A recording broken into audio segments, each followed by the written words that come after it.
Hello, you are listening to episode number 294 from Called to Homeschool.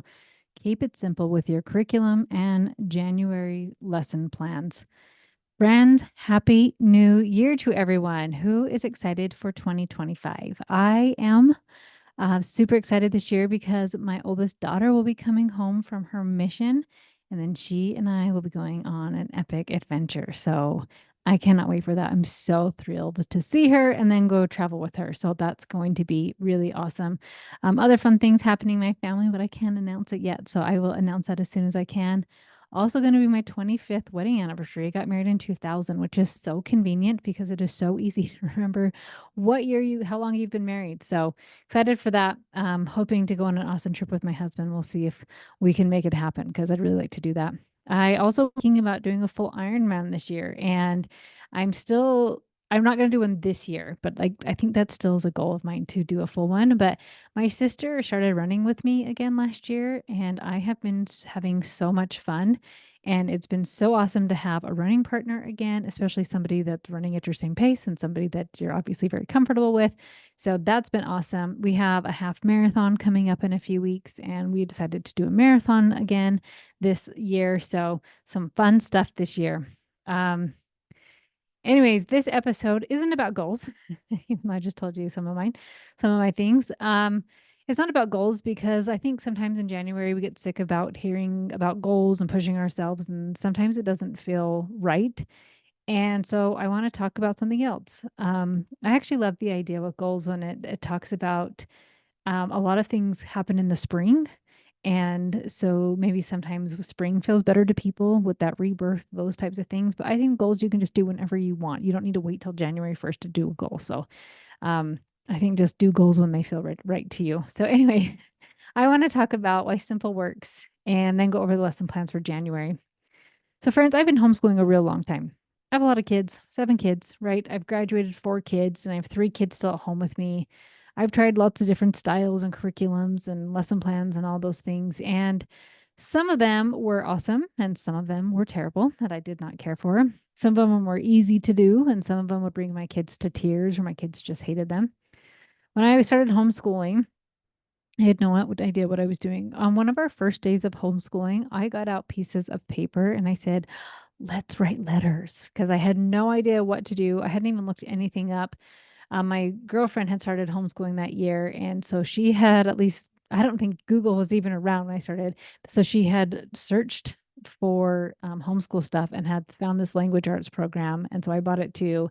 It was so terrible. It was this lady who was so dry and so boring, and you had to watch her videos the night before you taught the lesson so you knew what and how to teach the next day. And I remember crying to my husband because I'd be so tired. I had 5 little kids, and I would have to go and watch her boring DVDs just so I could teach my kids. So luckily, then I started researching things and I found Well Trained Mind. And I started finding other options as well. But eventually, I bought their book, First Language Lessons. Now, I bought this book a very long time ago. And when I went on their website, the version that I bought does not exist anymore. They have completely changed it. So I don't know when I talk about this, I don't know if that's what it still looks like. But I'm just letting you know.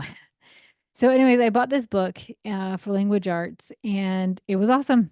And the lessons were short and sweet, but they really taught my kids all the basic parts of grammar. I could open it and go. No one was crying, including myself, and things were going much better.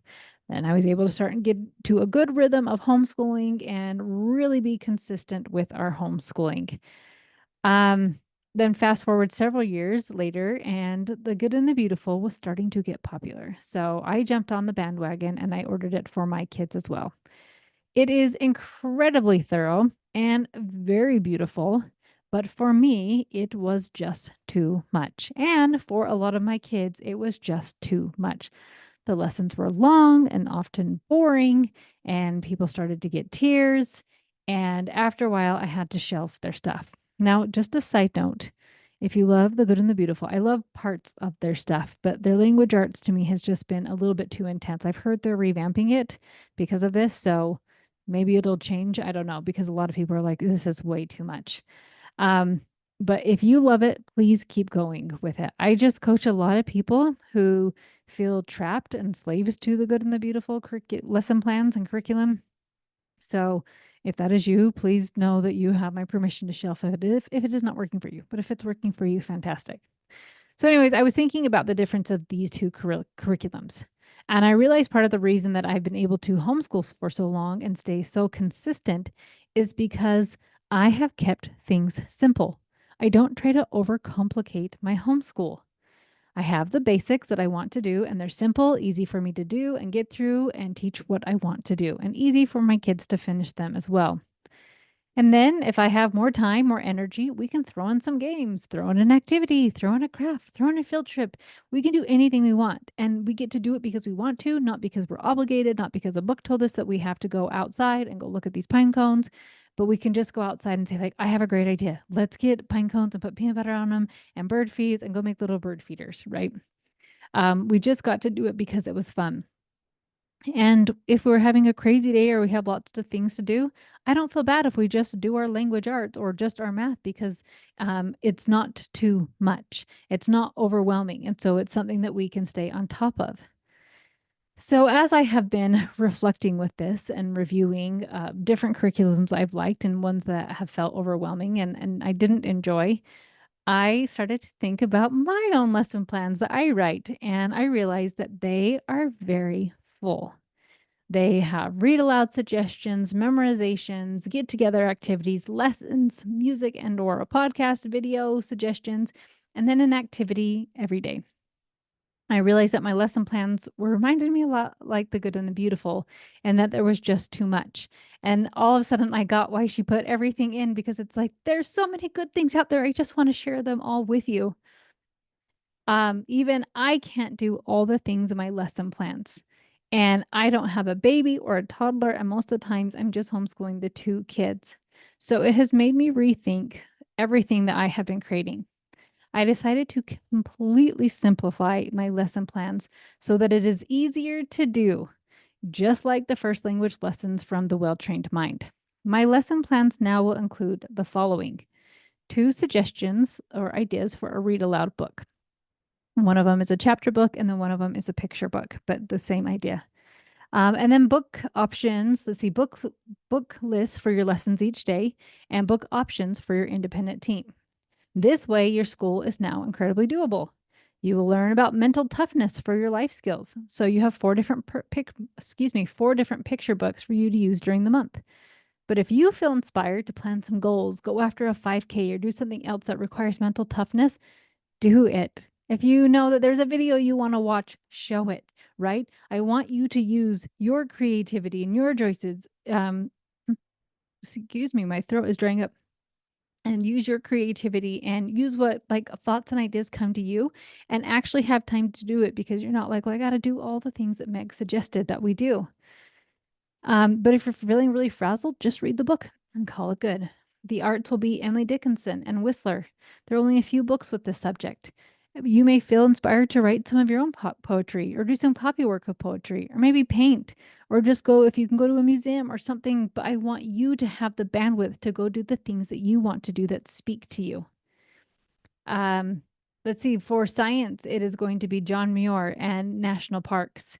And so this was the only one that I did throw in some optional activity book suggestions because I thought they were really cute. But remember, they are optional. Other options are go to a national park, go do a nature study, go outside and walk around, just go outside and play. If you're a place with snow like I am, go sledding, right? Just get outside, go explore, and just do what speaks to you. Then finally, history, we are learning about going west. So we took a little pause for Christmas, but in November, we did the Louisiana Purchase and Lewis and Clark. And so now we're just like, that has all happened. And now more people are going west. So the Oregon Trail, the California Gold Rush, all these amazing books.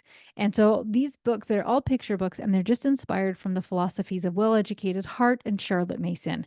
So living books, exciting books that actually make you want to read, and that Well Educated Heart where it's just, they're beautiful, and that connection piece. And so I just think it's so fun to have such a rich education in a way that doesn't feel overwhelming and stifling. Then you have the book suggestions for your teens that are for independent reading, so that you aren't having to teach all of those subjects as well, but then they can read some other books that might speak to them. But also with teens, I know for my teens, they have classes out of the house and even some online classes. So I wanted them to be able to fit all that stuff in too. And so we can do that when we have a much more simplified schedule, that they can start being in charge of the things that they want to do as well. So here's the best part. Because I've simplified them, I didn't feel right about keeping the price the same. And so I really thought about this for a long time, because I want you to be able to homeschool long term. I want it to be successful. I want you to succeed. And so my new price for the lesson plans are $5. And you heard me right, friends, only $5. Now, if after trying out these lesson plans and I get a lot of feedback about, like, hey, could you at least throw in an activity suggestion or something, then I may need to adjust it. But for this month, we are going to try just these really simplified lesson plans, um, so that you can stay on top of your school and have that consistency so that you can keep doing it. My hope is that your kids get a full and beautiful education without burning yourselves out or overwhelming your kids. I'm so excited to share them with you. So if you want to go check them out, please head over to www.coachmegthomas.com, and you can see them right there on my front page, or click the button shop. Or you can go to my Instagram page, Coach Meg Thomas, and click the link in my bio. Either way, go and check them out. Friends, love you so much, and I will talk to you next week.